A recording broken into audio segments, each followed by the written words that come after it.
ఓం శ్రీ సాయిరాం. సాయి బంధువులరా, ఆత్మస్వరూపులరా, ప్రేమస్వరూపులరా, అందరికీ నమస్కారం. షిరిడి సాయిబాబా వారు షిరిడిలో నివసించిన 60 సంవత్సరాలు వారు ఆచరించినటువంటి సనాతన ధర్మ విధానాలని ఒకసారి మనం మననం చేసుకుంటే,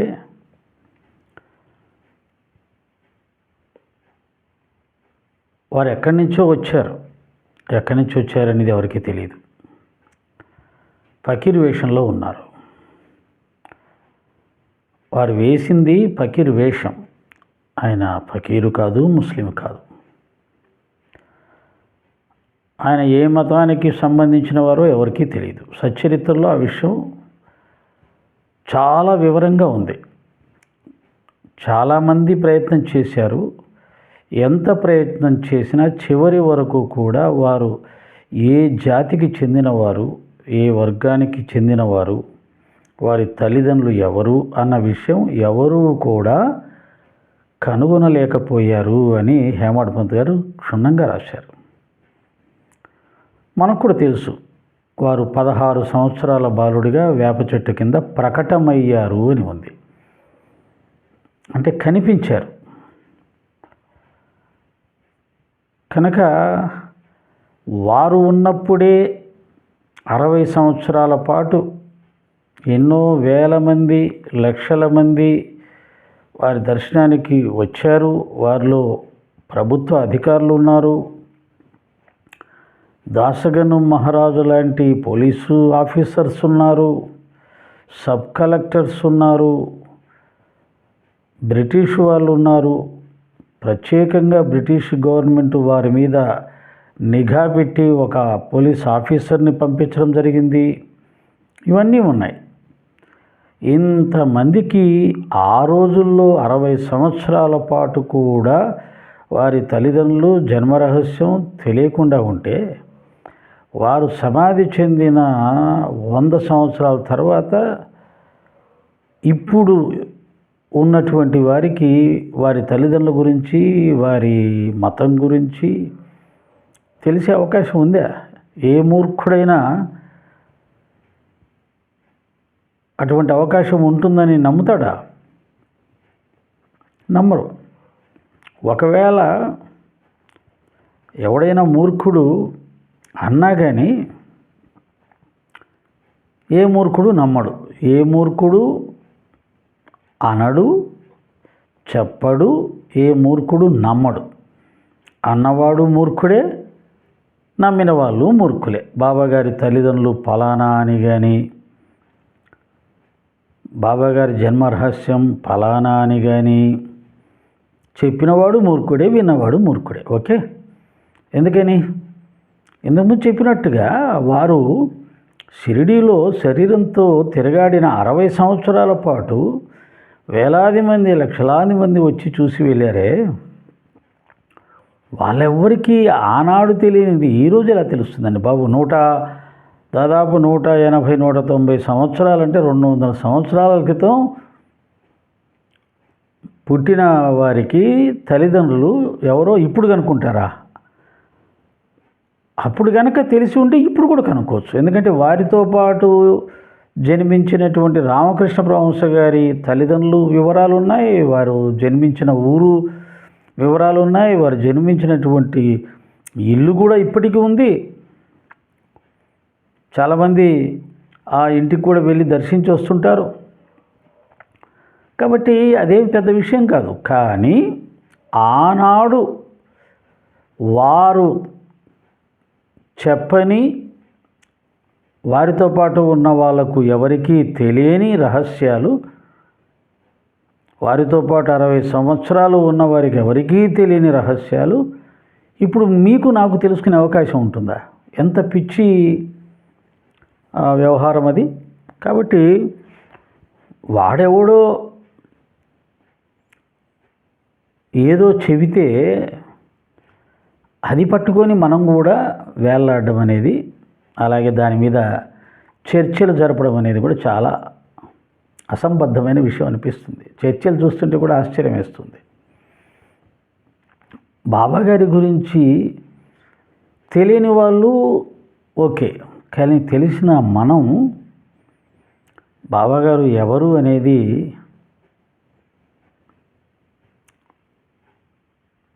వారికి తెలియచెప్పాల్సిన అవసరం ఎవరికి? జగమెరిగిన బ్రాహ్మణుడికి జంజమేళ అని ఒక సామెత ఉంది. 160 సంవత్సరాల నుంచి ప్రపంచమంతా పూజిస్తున్నటువంటి సాయిబాబా వారిని ఆయన గురువా దేవుడా అని ఇప్పుడు చెప్పాలా? అంటే ఈ 160 సంవత్సరాల నుంచి జరుగుతున్నది ఏమిటి? ఈ 160 సంవత్సరాల నుంచి వారిని ఎవరు పూజిస్తున్నారు? ఎలా పూజిస్తున్నారు? ఏమనుకు పూజిస్తున్నారు? అంటే ఈ పూజించిన వాళ్ళు 160 సంవత్సరాల నుంచి పూజించిన వాళ్ళందరూ కూడా పిచ్చి వాళ్ళనే ఇప్పుడు చర్చల్లో సారాంశం. ఏమండి బాబాగారు గురువా దేవుడా అని అడుగుతుంటారు కదా. ఈ 160 సంవత్సరాల నుంచి ఏమనుకుని పూజించారు? పూజించిన వాళ్ళు ఏమన్నా పిచ్చి వాళ్ళ? ఇంతకుముందు చెప్పినట్టుగా విద్యావేత్తలు, జ్ఞానులు, పండితులు, బ్రాహ్మణులు, సకల జాతుల వాళ్ళు, సకల కులాల వారు, సకల ప్రాంతాల వారు, పేదవాడి దగ్గర నుంచి కోటీశ్వరుడి వరకు, సాధారణమైనటువంటి రాజకీయ నాయకుడి దగ్గర నుంచి రాష్ట్రపతి వరకు వారి మందిరాలకు వెళ్ళి వారిని దర్శించుకొని పూజలు చేస్తున్నారే. ఇంతకాలం చేసిన ఈ పూజలన్నీ ఏమనుకొని చేశారని మీ ఉద్దేశం? దేవుడనే కదా చేసేది. దేవుడికి కాకుండా పూజలు ఎవరికి చేస్తారు? గురువుకు చేస్తారు. గురువు అనుకొని చేస్తున్నారు. గురువు అనుకొని చేస్తున్నారు, లేదా దేవుడు అనుకొని చేస్తున్నారు. ఈ రెండు అనుకోకుండా పూజ చేసే అవకాశమే లేదు. మరి ఇప్పుడు కొత్తగా బాబాగారు ఎవరండి, గురువా దేవుడా అని అడగడం, దానికి మనం గంటలు గంటలు చెప్పడం. ఇంతకుముందు చెప్పలేదా? చెప్పాం. ఇంతకుముందు చాలాసార్లు చెప్పాం, చాలామంది చెప్పారు, ఎన్నోసార్లు చెప్పాం, ఎంతోమంది విన్నారు. మనం చెప్పినా చెప్పకపోయినా అందరూ బాబాని పూజిస్తూనే ఉన్నారు. దేవుడు అనుకుని పూజిస్తున్నారు, గురువు అనుకుని పూజిస్తున్నారు. అసలు ఆ ప్రశ్న ఇప్పుడు లేవనెత్తడం ఏంటి? 160 సంవత్సరాల తర్వాత లేవనెత్తడం ఏమిటి? లేవనెత్తిన వాడు ఎవడో పిచ్చివాడు అనుకుని వదిలేయకుండా మళ్ళీ దాన్ని తీసుకొని వచ్చి ఏమండి బాబాగారు దేవుడా గురువా? బాబాగారు ఫకీర్ అంటున్నారే, పిచ్చివాడు. మరి ఫకీర్ని పిచ్చివాడిని గుళ్ళు కట్టి పూజించే వాళ్ళని ఏమనాలి? ఆయన కాదు ఫకీరు, మనం ఫకీర్లం, మనం పిచ్చోళ్ళం అవుతాం. ఇప్పటి వరకు ఆయన పూజించిన వాళ్ళందరూ పిచ్చోళ్ళు అవుతారు. అసలు ఆ ప్రశ్నే అసంబద్ధం కదా. ఆ ప్రశ్న అడిగి వాడిని లెంపకాయ కొట్టి ఏం మాట్లాడుతున్నావురా నువ్వు? 160 సంవత్సరాల నుంచి మన తాతలు తండ్రులు పూజిస్తూ వస్తున్నారు, మనం పూజిస్తున్నాం. ప్రపంచంలో అనేక దేశాల్లో కూడా ఆయనకు మందిరాలు కట్టి పూజ చేస్తున్నారు. మన దేశంలో ఉన్నటువంటి మేధావులు, పండితులు, అధికారులు, ప్రధానమంత్రులు, ముఖ్యమంత్రులు, రాష్ట్రపతులు ఆయన దర్శనం చేసుకొని ఆయన పాదాలు నమస్కారం పెట్టుకుంటుంటే ఇప్పుడేమిటి ఆయన దేవుడా గురువా ముస్లిమా అని చెత్త ప్రశ్న, చెత్త వెధవా అని 4 కొట్టి మాట్లాడకుండా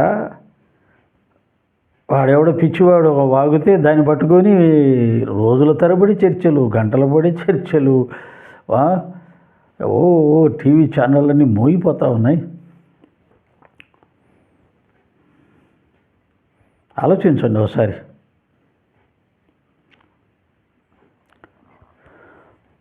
మనం ఒక 50 సంవత్సరాల వయసు వచ్చిన తర్వాత మన తల్లిని అడిగినట్టు ఉంటుందన్నమాట, అమ్మా మా నాన్న ఎవరు అని. ఎప్పుడు 50 సంవత్సరాల వయసు వచ్చిన తర్వాత. చిన్నప్పుడంతా నాన్నగారు మనల్ని ఎత్తుకున్నారు, ముద్దాడారు, పెంచారు, చదువులు చెప్పించారు, పెద్దవాడిని చేశారు, పెళ్లి చేశారు. మన బిడ్డలు కూడా ఎత్తుకొని తిరుగుతున్నారు. అప్పుడు వచ్చిందంట వీడికి డౌటు, అమ్మ మా నాన్న ఎవరు అని అడిగాడంట. అలా ఉంది బాబాగారు దేవుడా గురువా అని అని పిచ్చి చర్చలు. పిచ్చివాడి మాటకి మనం ఎంత విలువిస్తున్నామో తెలుస్తుంది. దీని వెనకాల కూడా ఎంతో కథ అందరికీ తెలుసు, అన్ని ఛానళ్ళ వాళ్ళకి తెలుసు, చర్చలు చేసే వాళ్ళందరికీ తెలుసు. బాబా దేవుడే, కాకపోతే గురువు, మహాత్ముడు, సిద్ధపురుషుడు, మహిమగలవాడు తెలియదు. అందరికీ తెలిసే విషయం. ఎలా చెప్తున్నారంటే తెలుసు అంటే ఈ 100 సంవత్సరాల నుంచి వీళ్ళందరూ పూజించట్లా, చర్చలు చేసేవాళ్ళు పూజించట్లా, లేదా పూజిస్తుంటే చూడట్లేదా, వేలాది మందిరాలు నిర్మించబడుతుంటే చూడట్లేదా, కోట్లాది రూపాయలతోటి. ఎంతోమంది మేధావులు, విద్యావేత్తలు, యువత, వృద్ధులు, వాళ్ళు వీళ్ళని కాకుండా అందరూ బాబా భక్తులైపోయి బాబా సేవ చేసుకొని ఆహా ఆహా ఓహో అని నిన్నటిదాకా బాబా గురించి గొప్పగా చెప్పుకుంటూ, బాబా నమ్ముకుంటే చాలు అదైపోతుంది ఇదైపోతుంది, బాబా మా తండ్రి మా తల్లి, పిలిస్తే పలుకుతాడు, ఇవన్నీ వినలా, చూడలా, అనుభవించరా? ఇన్ని అనుభవాలు కలిగిన తర్వాత ఇన్ని సంవత్సరాల నుంచి ఇన్ని వేల మందిరాలు నిర్మించబడి కోటాను కోట్ల మంది బాబా భక్తులైపోయి జీవిస్తున్న ఇప్పుడు కొత్తగా లేచి ఎవడో ఒకడు బాబాగారు దేవుడు కాదు, బాబాగారు ఫకీరు ముస్లిము అని ఒకరు, బాబాగారు ఇంకొకటి అని ఒక మేడం. బాబాగారు ఏమిటో చెప్పే అంత ఏమనాలో తెలియదు. స్థాయి అంటే కుదరదు. వారికి స్థాయి ఏంటి? బాబాగారు ఏమిటో సిద్ధపురుషులకు అర్థం కాల, మహాత్ములకు అర్థం కాల, తపస్సంపన్నులకు అర్థం కాల, మేధావులకు అర్థం కాల. అనంత తులాతే కసేరే స్థవావే, అనంత తులాతే కసేరే నమావే, అనంత ముఖాజ శనిశేషగాత, నమస్కార సాష్టాంగ శ్రీ సాయినాథ. అనంతుడైన ఆదిశేషుడే నీ గురించి వర్ణించలేక అలసిపోయాడయ్యా, ఇక మా వల్ల ఏమవుతుందయ్యా అన్నారు.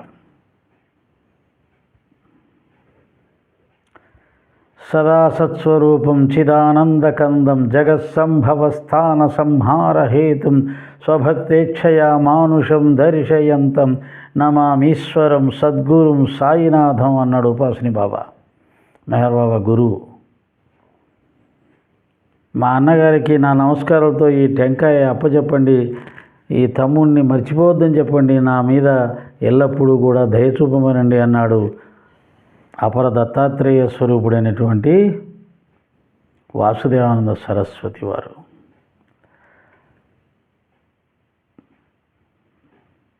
ఆనందనాథుడు, గంగాగీరు, జానకీదాసు లాంటి సిద్ధపురుషులు బాబా చిన్న వయసులో చెట్లకు నీళ్ళు పోస్తున్నప్పుడే చూసి, ఈరోజు ఈ మణి ఇక్కడ ఉన్నది కానీ ఇది మామూలు మణి కాదు, గొప్ప రత్నము, గొప్ప జాతి రత్నము, భవిష్యత్తులో మీకు తెలుస్తుంది ఈ మహానుభావుడు ఎవరో అని చెప్పి బాబాగారు గొప్పతనం తెలియకముందే, ప్రపంచానికి తెలియకముందే చెప్పారు సిద్ధపురుషులు.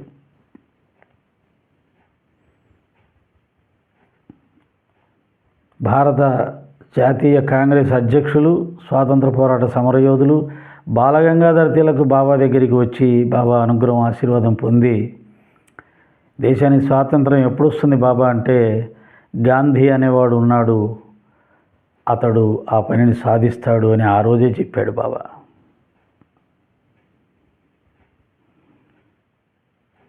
తన కంటి చూపుతో మెహర్ బాబాని అవతార పురుషుని చేశాడు.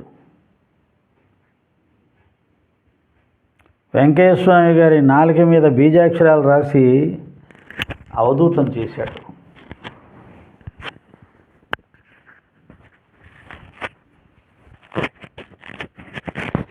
శ్రీశైలంలో పూర్ణానంద స్వామి వారికి వారి గురువు గారు రాకాడే బాబా షిరిడీకి వెళ్ళి సచ్చరిత్ర 3 సప్తాహాలు చెయ్యు, బాబాగారు నిన్ను ఆశీర్వదిస్తారు అని చెబితే పూర్ణానంద స్వామి చరిత్ర చదవండి.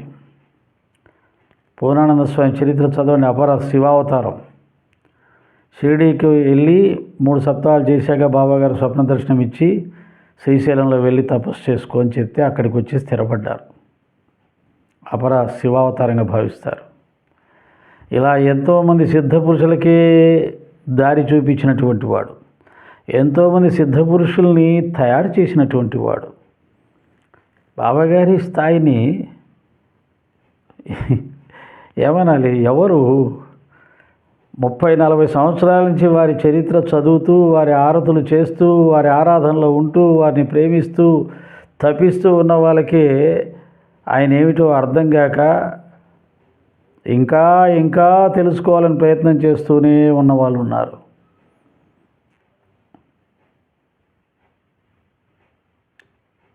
అటువంటిది ఆయన ఎవరో తెలుసుకోవాలని కాకుండా ఆయన్ని ద్వేషిస్తూ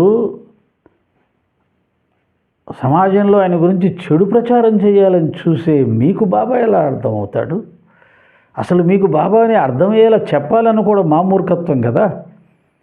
అసలు మిమ్మల్ని మీకు విలువిచ్చి మీ గురించి, మీరు అన్న మాటల గురించి మేము తిరిగి చెప్పవలసి రావడం ఉంది చూసారా, అన్నిటికంటే దౌర్భాగ్యం ఇదే. దేనికైనా ఒక సమౌజ్యం ఉండాలి కదా. బాబాగారి గురించి ప్రశ్నించాలంటే ఎవరన్నా ఒక సాధు పురుషుడు, సన్యాసి, ఒక తపస్సంపన్నుడు, కనీసం ఒక మంచితనం ఉన్న మనిషి అయితే వాళ్ళతో మాట్లాడచ్చు, వారికి చెప్పవచ్చు. బాబా అంతటి సత్పురుషుణ్ణి, జగమంతా అంగీకరించినటువంటి వైరాగ్య పురుషుణ్ణి, జ్ఞానస్వరూపుణ్ణి, ప్రేమస్వరూపుణ్ణి, కరుణాసముద్రుణ్ణి, దయాసాగరుణ్ణి, దీనుల, హీనుల, పాపుల, పతితులను ఉద్ధరించడానికి, వారికి సేవ చేయటానికి అవతరించినటువంటి ఒక పరమామృత సాగరమైనటువంటి, కరుణాసాగరమైనటువంటి ఆ పరమ సాధు సత్పురుషుడి గురించి విమర్శిస్తున్న మీకు బాబా ఎవరో చెప్పాలా? మిమ్మల్ని షిరిడి సంస్థాన్ చర్చలకు పిలవాలా? నువ్వు పెద్ద ఒసామా బిన్ లాడెను, నువ్వు దేశ స్వాతంత్ర సమరయోధుడివి, నిన్ను చర్చలకు ఆహ్వానించి నీతో మాట్లాడతారు. అరే బాబు, బాబా ఎవరు అని తెలుసుకోవాలనుకుంటే నువ్వు మోకాళ్ళ మీద నడుచుకుంటూ వచ్చి బాబా భక్తులకు నమస్కారం పెట్టి, బాబా అంటే ఏమిటో మాకు తెలుసుకోలేకపోతున్నామండి, ప్రపంచమంతా ఆ ఫకీర్ని ఎందుకు పూజిస్తుందో మాకు అర్థం కావట్లేదు, మా సనాతన ధర్మంలో ఎందరో దైవాలు ఉండగా మా హిందూ సోదరులందరూ ఆయన పిచ్చిలో ఎందుకు పడిపోతున్నారు, ఆయన్ని ఎందుకు పూజిస్తున్నారు, ఆయన మందిరాలకే ఎందుకు వెళ్తున్నారు, మా సనాతన దైవాలని వదిలిపెట్టి ఆయనకెందుకు అంత ప్రాధాన్యత ఇస్తున్నారు, అందులో ఏం గొప్పతనం ఉందో మాకు అర్థం కావట్లేదు, కాస్త అర్థమయ్యేటట్టుగా చెప్పండి నాయన అని సాయి భక్తులను వేడుకుంటే, నీలో ఆ భక్తి శ్రద్ధ కనిపిస్తే అప్పుడు వాళ్ళు చెబితే నీకు అర్థమవుతుంది బాబా అంటే ఏమిటో. అప్పుడు చెప్పాలి బాబా అంటే ఏమిటో నీకు. అంతేగాని నోరుంది కదా అని బ్రహ్మదేవుడు నోరిచ్చాడని చెప్పేసి ఆ నోటితోటి మహాత్ములను, సిద్ధపురుషుల్ని, గురువులను నోటుకొచ్చినట్టుగా దూషించే నీలాంటి వాడికి బాబా గురించి చెప్పడం అంటే అది చాలా బాధాకరమైన విషయం అది. కానీ ఏం చేస్తాం చెప్పండి? మీరు అనే మాటలకు, మీరు వేస్తున్న అపవాదులకు అమాయకులైన సాయి భక్తులు బాధపడుతున్నారు, వేదన పడుతున్నారు. వీడికి ఎవరు సమాధానం చెప్పరా, వీడి నోరెవరు మూయించరా, ఇంత దుర్మార్గంగా మాట్లాడుతున్నాడే, మేము నిత్యం పారాయణ చేసే పరమ పవిత్రమైన సచ్చరిత్రని ఇంత వెటకారం చేస్తున్నాడే, ఎగతాళి చేస్తున్నాడే, మా తల్లి తండ్రి గురువు అయినటువంటి మా సాయిబాబా వారిని నోటికొచ్చినట్టుగా అంటున్నాడే, వీడికి బుద్ధి చెప్పడా, ఎవరు చెప్పేవాళ్ళు లేరా అని ఎదురు చూస్తుంటారు కదా, వాళ్ళ కోసం ఇలా వీడియోలు చేయాల్సి రావడమే. కానీ నీలాంటి వాడికి బాబా గురించి చెప్పడం అనేది నిజానికి అది పెద్ద దోషం. ఆధ్యాత్మికంలో ఎవరైనా శ్రద్ధాభక్తులతోటి వచ్చి జ్ఞానాన్ని అర్థిస్తే వారికి మాత్రమే జ్ఞానం చెప్పమని ఉంది. ఇలా గురువులను ద్వేషిస్తూ దూషిస్తూ ఉండే వాళ్ళకి ఎప్పుడూ కూడా గురువుల గొప్పతనం కానీ, ఆధ్యాత్మిక యొక్క గొప్పతనం కానీ, అసలైన జ్ఞానం, ఆత్మజ్ఞానం కానీ చెప్పకూడదు. నశిష్యాం నదేయం, శిష్య లక్షణాలు లేని వాడికి అసలు చెప్పకూడదు. కాబట్టి మిత్రమా, సోదర, నువ్వు నా కొడుకు సమానుడివో సోదర సమానుడివో తెలియదు, కానీ ఏ ఉద్దేశంతో బాబాగారిని దూషిస్తున్నావో, సచేతన్ని ఎగతాళి చేస్తున్నావో తెలియదు, కానీ ఆ మూర్ఖత్వాన్ని విడిచి సనాతన ధర్మం బోధించినటువంటి లోకా సమస్త సుఖినో భవంతు, అందరూ బాగుండాలి, సనాతన ధర్మం చెప్పినట్టు ఈశ్వర సర్వభూతానం, అంతటా పరమేశ్వరుడే ఉన్నాడు, అందరిలో పరమేశ్వరుడే ఉన్నాడు, అచరాలలో కూడా పరమేశ్వరుడే ఉన్నాడు. శారదామాత చెప్తుంది ఒక మాట, నీ దృష్టి పవిత్రమైతే సర్వం పవిత్రమే కనిపిస్తుంది. ఏదైనా నీ దృష్టిలో బాగోలేదు అని అనిపిస్తే అది నీ దృష్టి దోషమే తప్ప, నీ మానసిక అపవిత్రతే తప్ప లోకంలో ఎక్కడా అపవిత్రత లేదు, లోకంలో ఎక్కడా దోషం లేదు. అంతా పరబ్రహ్మే కనిపిస్తుంది. చూసే దృష్టి ఉండాలి. మహాత్ములు ఆ దృష్టి కలిగి ఉన్నారు, ఆ దృష్టితోటి చూశారు మహాత్ములు. లేకపోతే స్వాతంత్ర సమరంలో దేశమంతా వేలాది లక్షలాది మంది పోరాటాలు చేస్తూ ప్రాణాలు కోల్పోతూ ఉంటే, బ్రిటిష్ వాళ్ళు దౌర్జన్యాలు చేస్తూ భారతీయుల ధనమాన ప్రాణాలు హరిస్తూ ఉంటే రామకృష్ణ పరమహంస గారు ఏమైనా పట్టించుకున్నారా?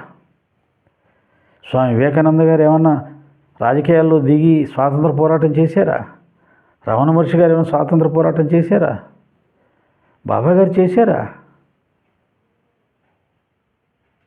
మహావతార్ బాబాజీ చేశారా? లాహిరి మహర్షి చేశారా? పరమహంస యోగానంద చేశారా? ఎవరు చేశారు?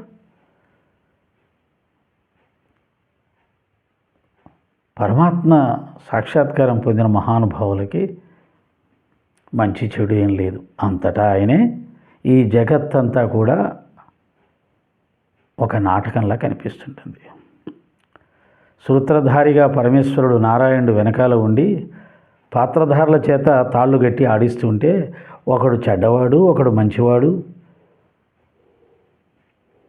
మంచివాడి పాత్రని ఆయనే నడిపిస్తుంటాడు, చెడ్డవాడి పాత్రని ఆయనే నడిపిస్తుంటాడు. అందుకనే జగన్నాటకం అన్నారు. ఇదంతా ఒక నాటకం. సత్యం దర్శించిన వాళ్ళకి ఇదంతా ఒక నాటకం. మనందరం పాత్రధారులం, అందరూ నటించే వాళ్ళే. అంటే దుర్మార్గుడు పాత్ర వేసినంత మాత్రాన వాడు దుర్మార్గుడు కాదు కదా, వాడు యాక్టర్, ఒక నటుడు. వాడు మంచివాడి పాత్రను వేసినంత మంచివాడు కాదు, అది యాక్షనే, నటనే. కనుక ఈ జగత్తంతా కూడా భగవంతుడు చేత రచించబడిన నాటకం ప్రకారంగా నడుస్తూ ఉంటుంది. పాత్రధారులు మనం, సూత్రధారి ఆయన. కాబట్టి అందరూ ఆయన ఆజ్ఞానుసారంగా నటిస్తున్నారు. కాబట్టి ఇక్కడ ఎవరిని మంచి చెడు అనేది ఏం లేదు. అందుకనే ఆ సత్పురుషులు, ఆ మహానుభావులు, తపస్సంపన్నులు లోకంలో జరుగుతున్నటువంటి వేటిని పట్టించుకోవాలి. వాళ్ళందరినీ ఒకే సమాన దృష్టితో చూశారు. పంచభూతాలు అందరికీ సమానంగా ఉపయోగపడుతున్నాయి. భగవంతుడి చేత సృష్టించబడ్డ పంచభూతాలు దుర్మార్గుడికి, మంచివాడికి, అన్ని మతాల వారికి సమానంగా ఉపయోగపడుతున్నాయి. మనం మంచి మతం అనుకుంటున్నాం, మన మతానికి మాత్రమే ఉపయోగపడి చెడ్డ మతాలు అంటున్నటువంటి వేరే మతాలకు ఉపయోగపడకుండా ఉంటే అప్పుడు మనం అనేది కరెక్ట్. చూసారా, మాది మంచి మతం కాబట్టి పంచభూతాలు మాకే ఉపయోగపడుతున్నాయి, మిగతా మతాల వాళ్ళకి ఉపయోగపడలేదంటే అవి మంచి మతాలు కాదు అని చూసారా అని చెప్పేయచ్చు. కానీ అలా కాదే. భగవంతుడిచే సృష్టించబడ్డ పంచభూతాలు అన్ని మతాలకు సమానంగా ఉపయోగపడుతున్నాయి. దుర్మార్గుడికి, మంచివాడికి, అందరికీ సమానంగా ఉపయోగపడుతున్నాయి. అదే భగవతత్వం, అదే భగవంతుడి యొక్క లక్షణం. ఆయన దృష్టిలో మంచి చెడు లేదు. ఎందుకు లేదు?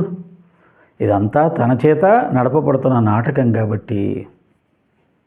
మరి దుర్యోధనుని చంపాడు కదండి కృష్ణ పరమాత్మ, ఆయన పరమాత్మ కదా, దుర్యోధనుడు చెడ్డవాడు కాబట్టి చంపాడు కదా అంటే అది నాటకంలో భాగమే. దుర్యోధనుడి పాత్ర దుర్యోధనుడు, కృష్ణుడి పాత్ర కృష్ణుడు. జగన్నాటకంలో అది భాగం, అక్కడ చంపబడతారు. కానీ గురువుల దగ్గరికి వచ్చినప్పుడు రామకృష్ణ పరమహంస, రమణ మహర్షి, బాబా గారు, ఈ గురువుల దగ్గరికి వచ్చినప్పుడు ఇక్కడ శిక్షించడం ఉండదు. అంతా ప్రేమే, అందరినీ ప్రేమించడమే, సమానభావంతో చూడడమే. ఇంకా స్థవన మంజరిలో మా దాసగన మహారాజ్ చెప్తాడు, మహాత్ములు దుర్మార్గులను ఎక్కువగా ప్రేమిస్తారు. ఒక తల్లి ఏం చేస్తుంది? చెడుదారిలో పోతున్నటువంటి బిడ్డను ఎక్కువగా ప్రేమిస్తుంది. అతని గురించి ఎక్కువ తపన పడుతుంది. అతను బాగు చేసుకోవడానికి ఎల్లప్పుడూ ప్రయత్నం చేస్తూ ఉంటుంది. బాగున్న కొడుకు గురించి పెద్దగా పట్టించుకోదు. మహాత్ముల లక్షణం అంత గొప్పగా ఉంటుంది. చెడ్డవాళ్ళ మీదే వాళ్ళ దృష్టి, వాళ్ళని బాగు చేయాలనే ఆలోచన. కాబట్టి మా బాబాగారు కూడా చెడ్డదారి పట్టినటువంటి మీ మీద ఎక్కువ ప్రేమ చూపిస్తూ ఉంటాడు. ఎప్పటికైనా మీరు మారకపోతారా అని చూస్తుంటాడు. ఎప్పటికైనా ఆయన మీరు అర్థం చేసుకోపోతారా అని చూస్తుంటారు. ఎందుకంటే మీలాంటి వాళ్ళు చాలామంది ఆ రోజుల్లోనే ఆయన ద్వేషించారు. ద్వేషించిన వాళ్ళని కూడా ప్రేమించి తన భక్తులుగా మలుచుకున్నటువంటి సమర్థ సద్గురు సాయిబాబా. అటు మీరు కూడా భవిష్యత్తులో మంచి సాయి భక్తులు అవ్వాలని, నిజమైనటువంటి ఆత్మజ్ఞానాన్ని పొంది అంతటా ఆత్మనే దర్శిస్తూ మన సనాతన ధర్మంలో చెప్పబడినటువంటి ఆ బ్రహ్మజ్ఞానాన్ని పొంది మీరు తరించి, బ్రహ్మజ్ఞానం ఎప్పుడు వస్తుంది? శాంతం, సహనం, ప్రేమ, సమభావం, త్యాగం, సేవ, క్షమ, ఈ లక్షణాలు, ఉన్నతమైన లక్షణాలు ఉన్నప్పుడు మనసు పవిత్రమైతే, ఆ పవిత్రమైన మనస్సుతో సాధన చేస్తే అప్పుడు బ్రహ్మజ్ఞానం వస్తుంది. బ్రహ్మం అంటేనే ప్యూరిటీ కదా, నిర్మలత్వం, పవిత్రత, స్వచ్ఛత, స్థితప్రజ్ఞత. అంటే ఆ లక్షణాలని మీరు కూడా పొంది, ఆ లక్షణాలు బాబా మార్గంలో చాలా సులభంగా వస్తాయి, చాలా బాగా వస్తాయి, చాలా సులభంగా వస్తాయి. అందుకనే బాబా భక్తులందరూ చాలా సాత్వికంగా ఉంటారు. బాబా పేరు ఎత్తగానే వలవల ఏడ్చేస్తుంటారు. బాబా వారికి చేసినటువంటి మేళ్ళు, బాబా వారిని ఆదుకున్నటువంటి విధానం తలుచుకొని ఏడవని భక్తుడు ఉండడు. ఏ కారణం లేకుండా హారతులు పాడి ఏడ్చేస్తుంటారు. షిరిడీకి వెళ్ళి చూడండి, గురువారం పూట మందిరాలకు వెళ్ళి చూడండి.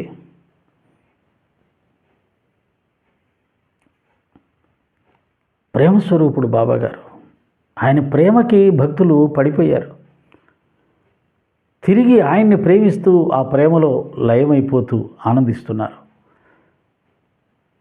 దాన్ని ఎవరైనా డిస్టర్బ్ చేస్తే బాధపడతారు. కాబట్టి కోట్లాది మంది, లక్షలాది మంది భక్తుల ఆవేదనకు మీరు కారణమై విలువైనటువంటి మీ జీవితాలని పాడు చేసుకోవద్దు, శాపగ్రస్తులు కావద్దు. ఇలా మూర్ఖంగా ప్రయత్నించి వేలాది మంది, లక్షలాది మంది ప్రజల్ని బాధపెట్టిన వాళ్ళందరూ కూడా కర్మ సిద్ధాంతం ప్రకారం శిక్షించబడ్డారు.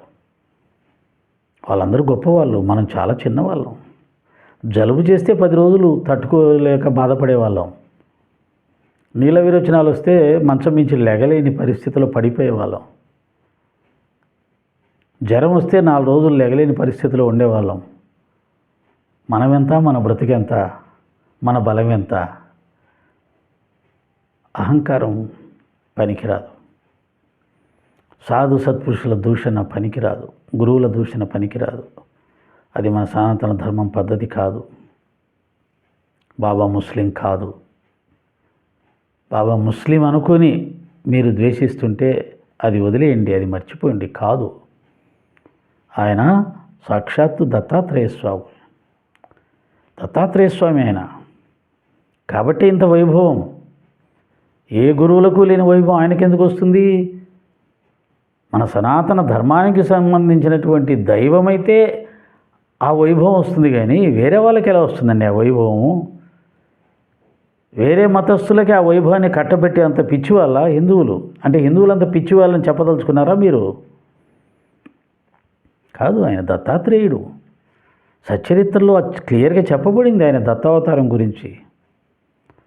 అక్కలకోట మహారాజు స్వయంగా చెప్పాడు, నేను షిరిడీలో ఉన్నాను, అక్కడికి వెళ్ళి నన్ను పూజించుకో, నా దగ్గరికి రావద్దన్నాడు. అక్కలకోట మహారాజు నృసింహ సరస్వతి అవతారం. నృసింహ సరస్వతి, మాణిక్య ప్రభు, స్వామి సమర్థ, శ్రీపాదవల్లభుడు, వీళ్ళందరూ దత్తావతారాలు కదా. స్వయంగా అక్కలకోట స్వామి చెప్పినప్పుడు ఇంకేంటి? స్వయంగా వాసుదేవ సరస్వతి మా అన్నగారు అన్నాక ఇంకా ఎందుకు మీకు సంశయం? మహామహులు సిద్ధపురుషులు బాబా ఎవరో చెప్పిన తర్వాత మీరెందుకు కాదనాలి? మీరెందుకు కాదంటారు? మీరంటే దానికి ఒక అథారిటీ ఏడుంది? మీరేమన్నా అవతార పురుషులా, సిద్ధపురుషులా? మీరు అంటే ఎవరింటారు? మీకెందుకు అసలు ఆ సమస్య? బాబా ఎవరు అని మీరు తెలుసుకోవాలి అని అనుకుంటే, అరే అక్కలకోట స్వామి చెప్పాడంట, వాసుదేవ సరస్వతి స్వామి చెప్పారంట, ఆయన సనాతన ధర్మానికి సంబంధించిన వాడు, కాకపోతే వాళ్ళు ఎందుకు చెబుతారు? దత్తాత్రేయ అవతారం అని వీళ్ళందరూ మహాత్ములు చెప్తున్నారు కదా, అందుకేనేమో ఆయనకింత వైభవము అని అనుకుంటే అయిపోయేది. లేదు లేదు, వాళ్ళు చెప్పినా మేము వినాం, బాబాని ముస్లిం అని నిరూపిస్తామని అంటే అది మూర్ఖత్వం కాదా? తప్పు కదా? అహంకారం కాదా? దానికి పాపం ఉంటుందా?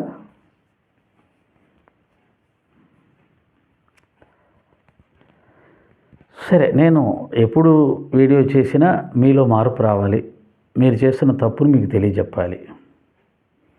ఆ సందర్భంలో కొంత బాధ, కొంత కోపం, కొంత కఠినత్వం, కొంత మళ్ళీ మీ మీద ప్రేమ, మీ మీద జాలి, భవిష్యత్తు మీ భవిష్యత్తు ఈ పాపకరం వల్ల ఎలా అయిపోతుంది, భయం, బాధ, ఇవన్నీ ఉంటాయి. అన్నీ కలిపి చెప్తూ ఉంటాను. ఇది ఎంతవరకు కరెక్టో నాకు తెలియదు, మీకు ఎంతవరకు ఇది అర్థమవుతుందో తెలియదు, మీరు ఎంతవరకు తీసుకుంటారో తెలియదు, మీ అజెండా ఏమిటో తెలియదు, మీ లక్ష్యం ఏమిటో తెలియదు.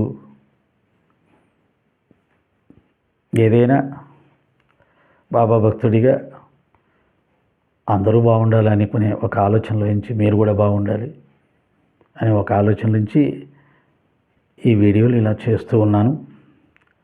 సాయి భక్తులు కూడా నా మనవి ఏంటంటే, వదిలేయండి, వాళ్ళు ఏం మాట్లాడతారో మాట్లాడుకునియండి. వాళ్ళు వీడియోలు తీసుకొని ఆనందించాలనుకుంటున్నారు, బాబాని దూషించి ఆనందించాలనుకుంటున్నారు, సచ్చరిత్రను తప్పుపట్టి ఆనందించాలనుకుంటారు. ఇంకొక విషయం చెప్తాను, మన రాముని, కృష్ణుణ్ణి వేరే మతాల వాళ్ళు అంగీకరిస్తారా? ముస్లిమ్స్ ఆర్ క్రైస్తవులు దేవుడిని అంగీకరిస్తారా? అంగీకరించరు. మన మత గ్రంథాలని వాళ్ళ మత గ్రంథంతో సమానమైన పవిత్రమైంది అని అంగీకరిస్తారా? అంగీకరించరు. మనకు తెలిసిన రహస్యమే కదా. మనం ఏదైతే గొప్ప అంటున్నామో అవతల వాళ్ళకి అది ఏ మాత్రం కూడా లెక్కించదగింది కాదు. అసలు వాళ్ళు దేవుళ్ళే కాదు, వాళ్ళలో అన్ని లోపాలే ఉన్నాయి అని పరాయి మతాల వాళ్ళు అంటున్నారు కదా. వాళ్ళు అన్నంత మాత్రాన మన దేవుళ్ళు గొప్పవాళ్ళు కాకపోతారా? మన మత గ్రంథాలు పవిత్రం కాకపోతాయా? గొప్పవి కాకపోతాయా? వాళ్ళు ఒప్పుకోకనంత మాత్రాన మనం ఒప్పుకుంటామా? వాళ్ళు అన్న మాటను ఒప్పుకోం కదా. సేమ్ అంతే కదా. బాబా గారిని మీరు ఒప్పుకోవట్లేదు, బాబా గారి సచేతను మీరు ఒప్పుకోవట్లేదు. వాళ్ళు ఎలా మన గ్రంథాలని, మన దేవుళ్ళని ఎగతాళి చేస్తున్నారు, మీరు అలా చేస్తున్నారు. వాళ్ళు ఎగతాళి చేసినంత మాత్రాన మన దేవుళ్ళు, మన మత గ్రంథాలు పవిత్రం కాకపోవని మనమే అనుకుంటుంటాము. అలాగే మీరు ఎగతాళి చేసినంత మాత్రాన, మీరు ఒప్పుకున్నంత మాత్రాన మా బాబా గారు, మా సచరిత్ర తక్కువని మేము ఒప్పుకుంటామా? అసలు ఒప్పుకోవాలని ఎందుకు అనుకుంటారు? ఇప్పుడు వేరే మతాల వాళ్ళని కొట్టి తిట్టి ఒప్పిస్తామా ఏంటి? మా మతం గొప్పది, మా దేవుడే గొప్పోడని. అలా కనుక ఒప్పిస్తే, ఆ ప్రయత్నం చేస్తే అది కరెక్ట్ అవుతుందా? ఇంతకుముందు ఈ దేశంలో అదే జరిగింది. ఇతర మతాల వాళ్ళు ఏం చేశారు? మన వాళ్ళని కొట్టారు, తిట్టారు, చంపారు, భయపెట్టి వారి మతంలోకి మార్చుకున్నారు. మా మతమే గొప్పది, మా గ్రంథమే గొప్పది అనండి, లేదా చంపేస్తామని. అవునా? అది తప్పు అంటున్నాం కదా మనం. మరి ఇప్పుడు మనం వాళ్ళని కొట్టి తిట్టి ఒప్పించాలా? అది తప్పవుతుంది కదా. అటు ఒకటే లాజిక్, మనకు వేరేవి నచ్చవు, మనవే నచ్చుతాయి, మన వాళ్ళే నచ్చుతారు. తప్పు లేదు. మనకు నచ్చిన దాన్ని చదువుకుందాం, మనకు నచ్చిన దైవాన్ని ఆరాధన చేసుకుందాం, అంతే. వాళ్ళకి నచ్చిన దాన్ని వాళ్ళు చదువుకుంటారు, వాళ్ళు నచ్చిన దైవాన్ని వాళ్ళు ఆరాధన చేసుకుంటారు అని వదిలేస్తే హ్యాపీ కదా. అదే కదా చేయవలసింది.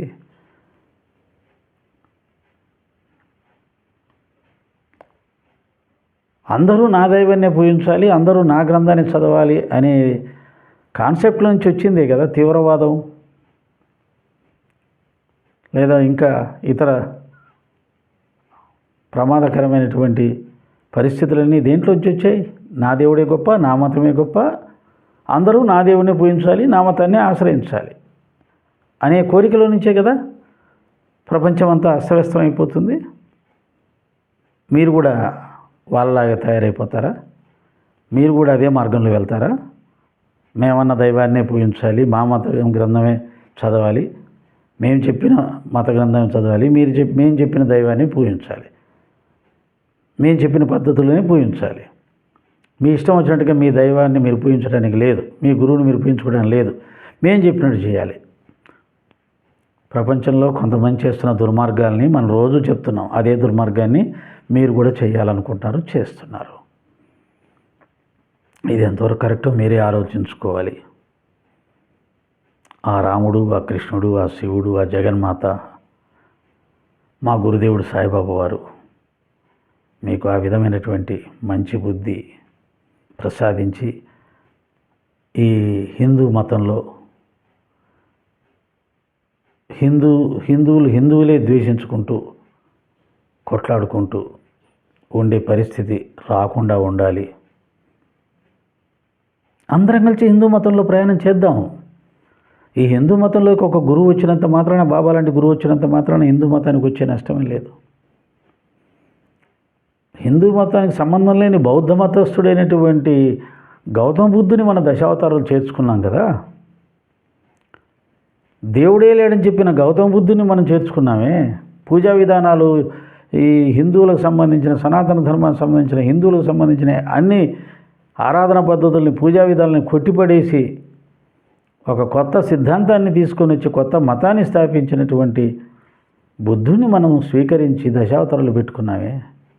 మన విష్ణు సహస్రనామాన్ని గొప్పతనాన్ని చెప్పి, మన రామ విజయ గొప్పతనాన్ని చెప్పి, మన శ్రీరామనవమిని జరిపించి, మన దేవాలయాలు బాగు చేసి, మన రాముని మంత్రాన్ని బోధించి, మన దీపాలు వెలిగించి, మన తులసి బృందావనం పెట్టుకొని, మన సనాతన ధర్మాలు చెప్పబడిన అన్నిటినీ అంగీకరించినటువంటి సాయిబాబా వారిని ద్వేషించడం ఏమిటయ్యా?